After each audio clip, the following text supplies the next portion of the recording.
మీలో చాలామంది మన అభిమానులు రాలేకపోయారు. చాలా చిన్న ఆడిటోరియం అవటం వల్ల మనకు 25,000 మంది పట్టిన ఆడిటోరియం పెట్టుకున్నా కానీ ఇంకా స్థలం సరిపోకపోవడం వల్ల చాలా సమస్యలు ఉంటాయి. కానీ రాని ప్రతి ఒక్క అభిమానులందరికీ పేరు పేరున నేను మీకు క్షమాపణలు తెలుపుకుంటున్నాను.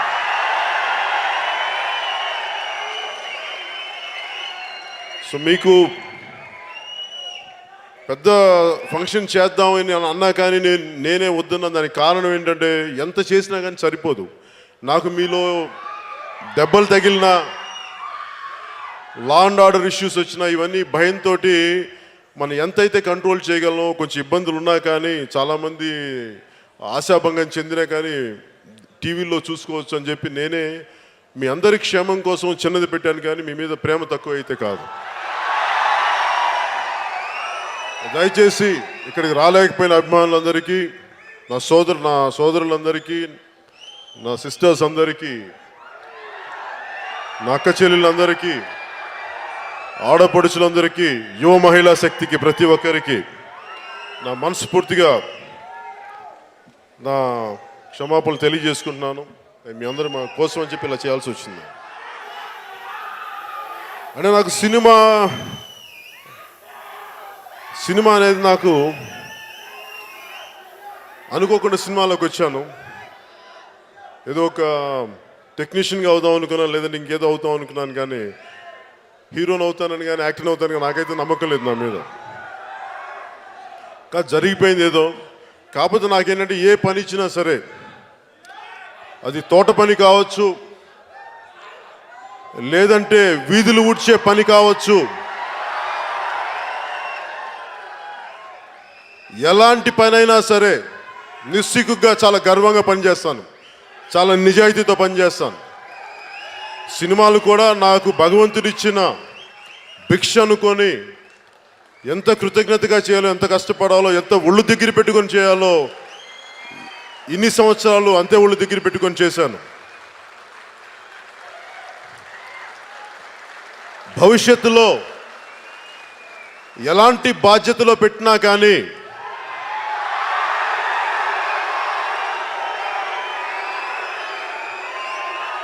అంటే మీరన్న మాటలు నాకు వినిపిస్తాయి, వినిపించక కాదు.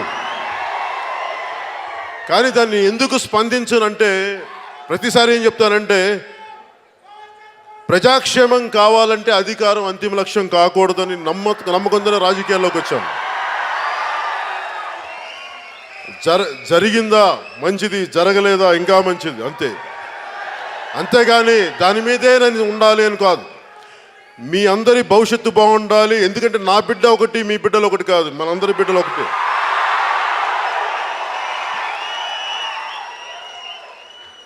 సినిమాల్లో నాకు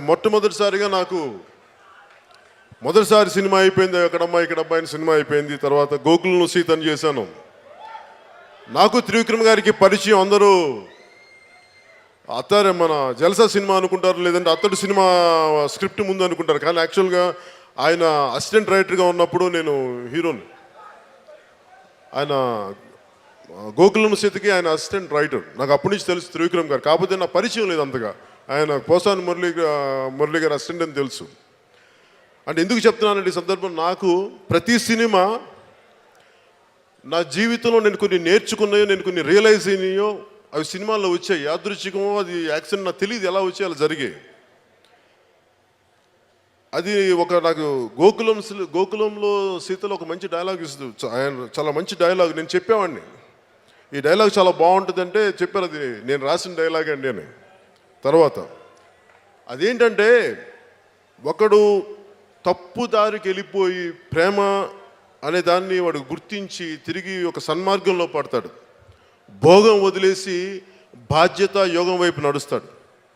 అలాంటి పాత్ర అది ఎందుకో నాకు అనేక రకాల సందర్భాలు నాకు వెతుకుతున్నప్పుడు నాకు ఆయన రాసిన డైలాగులు నాకు ఎంత కరెక్ట్గా వచ్చినాయి అంటే, ప్రేమే దైవం, ప్రేమే సర్వం, ప్రేమే సృష్టి మనుగడకు మూలం అని తెలుసుకున్నానని చెప్పి రాసిన త్రివిక్రమ్ గారి డైలాగులు, ఆ రోజు అసిస్టెంట్ రైటర్గా రాసిన డైలాగ్ నాకు గుర్తుండిపోయిన ఈ రోజు దాకా. ఎందుకంటే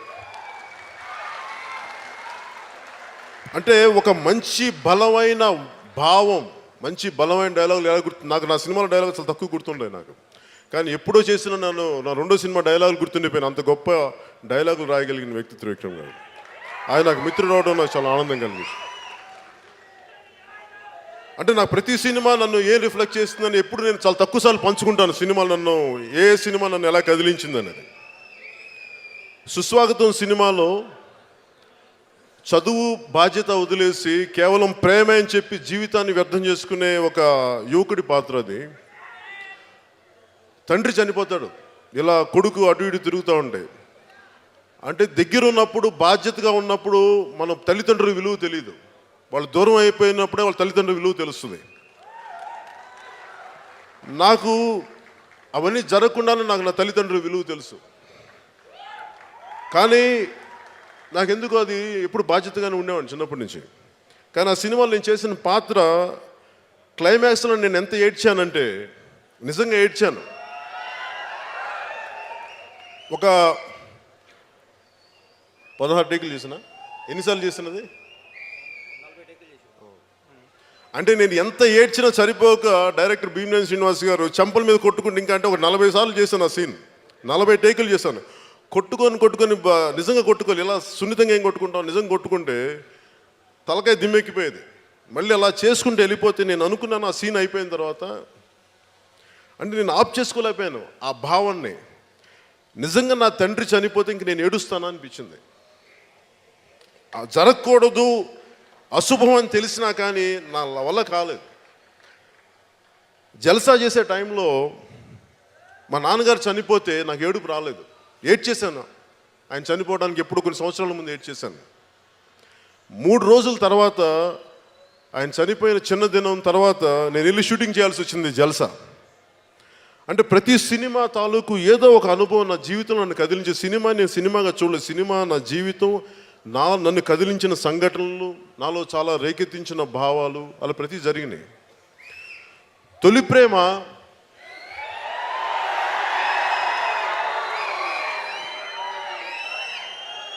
నేను అనుకున్నాను. తొలి ప్రేమ ఎంతసేపు, ఒక వయసులో ఎంతసేపు ఏముంటుంది మనకి, ప్రేమించాలి, అమ్మాయిల చుట్టూ తిరగాలి, వాళ్ళని గుర్తించాలనుకుంటా. కానీ అప్పటికి నాకేమనిపించిందంటే బాధ్యత లేని ప్రేమ ఏం ప్రేమ అనుకున్నాను. అంటే బాధ్యతలు విస్మరించి అమ్మాయిల చుట్టూ తిరిగి, లేదా అమ్మాయిలు అబ్బాయిల చుట్టూ తిరిగి బాధ్యతల్ని మర్చిపోతే మరి మనం తల్లిదండ్రులకి ఏం చేసినట్టు అనే ఆలోచన నాకు కలిగినప్పుడు తొలి ప్రేమ స్క్రిప్ట్ ఎవరో ఒకరు తీసుకొచ్చారు, నా కరుణాకరన్ అనే వ్యక్తి. సో అలా నా ప్రతి సినిమా నాలో కదిలే భావాలకి ఏదో ఒక రూపంలో, సినిమా రూపంలో బయటకు వచ్చాయి. అలా ఒక్కొక్క సినిమా చేసుకుంటూ బద్రి అనే సినిమా, తమ్ముడు అనే సినిమా, తొలి ప్రేమ తర్వాత నాకు నిజంగా నేను కష్టపడింది తమ్ముడు అనే సినిమాకి. ఒక సూపర్ డూపర్ హిట్ సినిమా వచ్చిన తర్వాత దానికి ఫాలో అప్ సక్సెస్ రావడం చాలా కష్టం, జరగదు. నేను నా ప్రాణాలను పణంగా పెట్టేశాను, ఉంటే ఉంటాం పోతే పోతాం అని చెప్పేసి. ఎప్పుడో నేర్చుకున్న మార్షల్ ఆర్ట్స్ మళ్ళీ ఇంకోసారి చేయాల్సి వచ్చింది.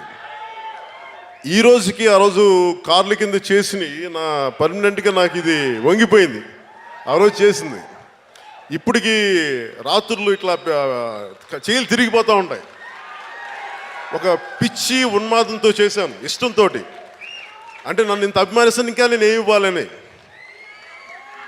అన్నిటికంటే నేనేం నమ్ముతానంటే మొదటి నుంచి మన భవిష్యత్తుని నిర్ణయించుకునేది మనమే. అది ఒక యువతలో ఉన్న శక్తి, యువకుల్లో ఉన్న శక్తి, మహిళా యువతలో ఉన్న శక్తి, ప్రతి యువకుల్లో ఉన్న శక్తి. దానిని ఎవరో కూర్చోబెట్టి నువ్వు చెయ్యలేవు, ఇది నీ వల్ల కాదు అని చెప్పే హక్కు ఎవరికీ లేదు అని చెప్పడానికి నిదర్శనం తమ్ముడు సినిమా. అది నేను గుర్తించాను, నేను దారి నడిచాను. అలాంటి భావాలు వెతికే వాళ్ళకి ఆ సినిమా ఎంతో కొంత ఒక స్ఫూర్తి కలిగించాలనే ఉద్దేశంతో ఆమె ట్రావెలింగ్ సోల్జర్ అని పెట్టాను. దానికి కారణం ఏంటంటే, నన్ను హద్దులు గీసేది మీరెవరు, బయట సమాజాన్ని నేను అడగదలుచుకుంది. నన్ను హద్దులు గీసేది, నేను ఏ స్థాయికి వెళ్ళాలి, నేనంటే నేను కాదు, మీరు ప్రతి ఒక్కడు, ప్రతి ఒక్క యువకుడు చిన్న వయసు నుంచి మన భవిష్యత్తును రాయగలిగేది పక్క సమాజం, పక్కనోడు కాదు, మనం. మనలో ఉన్న చేతనం, మనలో ఉన్న భగవంతుడి శక్తి, దానిని గుర్తించినప్పుడు మనల్ని ఏది ఆపలేదు. నేను అది చెప్పదలుచుకున్నాను. అంటే మీరు ఎవరన్నా ఆపడానికి? నా గ్రోత్ ఎంత? నేను అనుకున్నంత, మీరు అనుకున్నంత కాదు. నేను అనుకున్నంత నేను ఎదుగుతాను, మీరు అనుకున్నంత నేను ఎదగను. అది నా ఒక్కడి గురించి మాట్లాడలా. నాలాగా నేను చాలా చిన్న స్థాయి నుంచి వచ్చాను. ఇప్పటికీ చిన్న స్థాయిలోనే ఉండటం ఇష్టం. ఆలోచన విస్తృతి పెద్దగా పెంచుకుంటాను, కానీ ఇక్కడ మటుకు అడుగులు భూమికి తాకి ఉండాలని కోరుకుంటాను. భూమికి బలంగా అతుక్కుపోయి ఉండాలని కోరుకుంటాను. అది నేను పంచుకున్నాను తమ్ముళ్ళు. బద్రీలో ఏం పంచుకున్నానంటే ఇద్దరు అమ్మాయిల్ని కాదు, అది మీరు గుర్తుంచుకోండి. బద్రీ పేరుకి ఇద్దరు అమ్మాయిలు ప్రేమించిన కథైనప్పటికీ దాంట్లో నాకు ఆ విలన్ క్యారెక్టర్ ఉంటుంది, అమ్మాయి అన్నయ్య క్యారెక్టర్.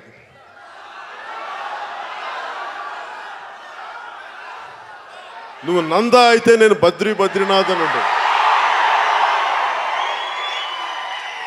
అది నాకు ఒక డైలాగ్ కాదు. అది ఏంటంటే ప్రతి ఒక్కడు ఎదిగే ప్రతి ఒక్కడు ఇంకొకటి తొక్కేయాలనుకుంటాడు. ప్రతి ఒక్కడికి అహంకారం ఎక్కువ. నేను ఇంత గొప్పని కాబట్టి నువ్వు నా కింద పడి ఉండాలి, నువ్వెవడిపోయి నేను కూడా అంతే, నువ్వు మూసుకొని చెప్పడానికి. అందరం మనుషులు. నువ్వు ఎక్కి కూర్చోడానికి, మా మీద నెత్తిలెక్కి కూర్చోడానికి లేదు. నువ్వు కూడా మాలాంటి సామాన్యుడివే, నువ్వు గొప్పవాడివి కాదు. నువ్వు నంద అయితే నేను బద్రీనాథ్ అన్న పదానికి అర్థం ఏంటంటే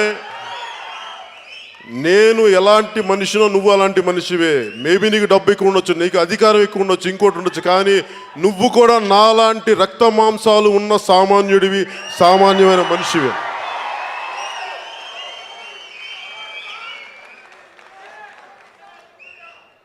ఖుషీ సినిమాకి వచ్చేటప్పటికి నాకు ఇష్టమైంది ఏంటంటే నా దేశాన్ని ఎంత ప్రేమించాలి అదొక్కటి చెప్పదలుచుకున్న. మిగతా లవ్ స్టోరీస్ ఎన్ని ఉన్నా కానీ ఏ మేరా జహా అనేది నా దేశం. నా దేశాన్ని, అది నా కాలేజ్ అవ్వచ్చు, నా కాంపౌండ్ అవ్వచ్చు, నా ఇల్లు అవ్వచ్చు, నా లొకాలిటీ అవ్వచ్చు, బయట వాళ్ళు ఎవరో వచ్చి ఇక్కడ మీరు డిసైడ్ చేయడానికి మీకు సంబంధం లేదు. నా దేశం, నా ప్రాంతం, నా ఏరియా మీకు సంబంధం లేదు.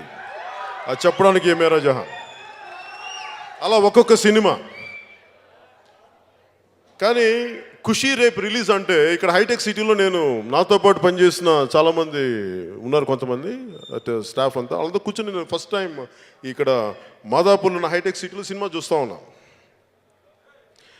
సినిమా మధ్యలో దాన్ని ఇంగ్లీష్లో ప్రెమానిషన్ అంటారు, లేదంటే అది కీడా.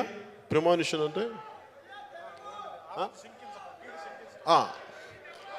ఆపద శంకించడం అంటాను, కీడు శంకించడం ప్రెమానిషన్ అంటే.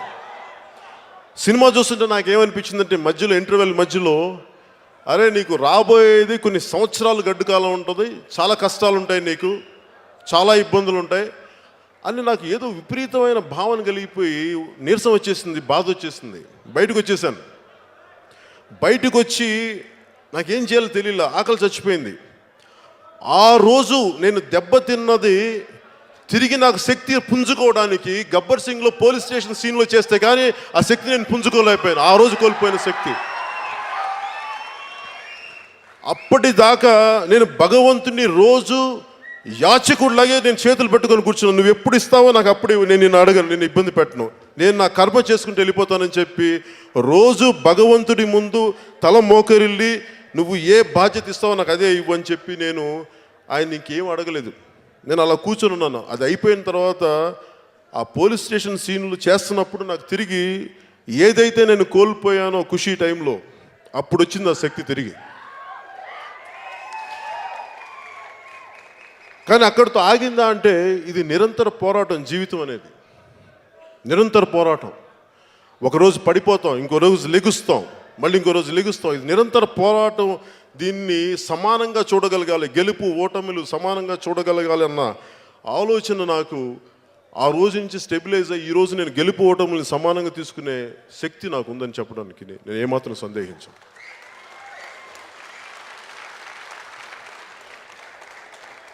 నేను మొన్న హార్వర్డ్లో మాట్లాడుతున్నప్పుడు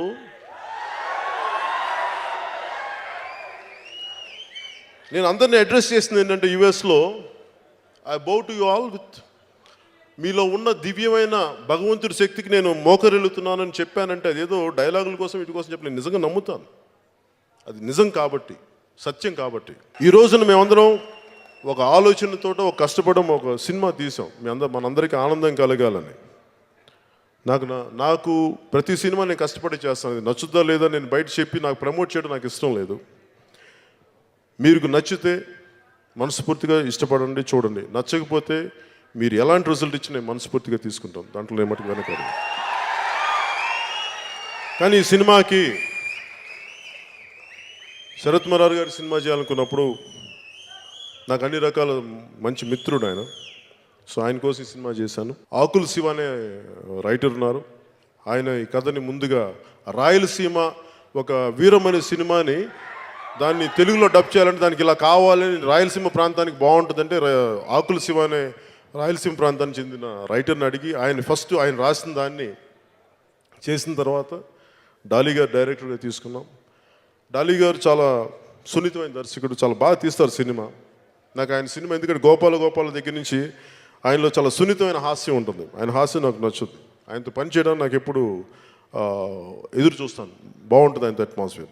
మొదటిసారి ఈ సినిమా పాత్ర ప్రకారం నేను అన్నయ్యనయ్యాను. నాకు నిజంగా ఈ తమ్ముళ్ళు నచ్చారు. అంటే కథ ఏంటంటే, నాకు అమ్మాయిలంటే ఇష్టం ఉండదు, కానీ వీళ్ళు ఆల్రెడీ ప్రేమలో ఉంటారు. వీళ్ళందరూ కలిపి కాటమరాయిని ఎలా ప్రేమలో ముంచేస్తారన్నది సినిమా కథ. సో వీళ్ళ సినిమాలు వీళ్ళ గర్ల్ ఫ్రెండ్స్ పాత్రధారులకి నాకు అందరి పేర్లు గుర్తులేదు, క్షమించాలి. ప్రతి ఒక్కరికి పేరున ఈ సినిమాలో నటించిన నటీమణులందరికీ, అలాగే ఫైట్ మాస్టర్ రామ్ లక్ష్మణ్ గారికి, ఎడిటర్ గౌతమ్ రాజ్ గారికి, ఆర్ట్ డైరెక్టర్ బ్రహ్మకర్ల గారికి, మిగతా టెక్నీషియన్స్ అందరికీ ప్రతి ఒక్కరికి పేరున నా హృదయపూర్వక నమస్కారాలు, ధన్యవాదాలు తెలియజేసుకుంటూ, ఆలి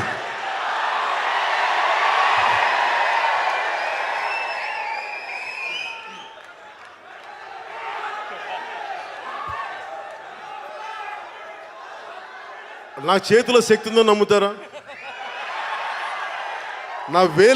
నా వేలులో శక్తి ఉంది, నమ్ముతారా? నేను కదిలించకుండా డ్యాన్స్ చేయగలను తెలుసా, తాకుండా డ్యాన్స్ చేస్తాను. అంటారు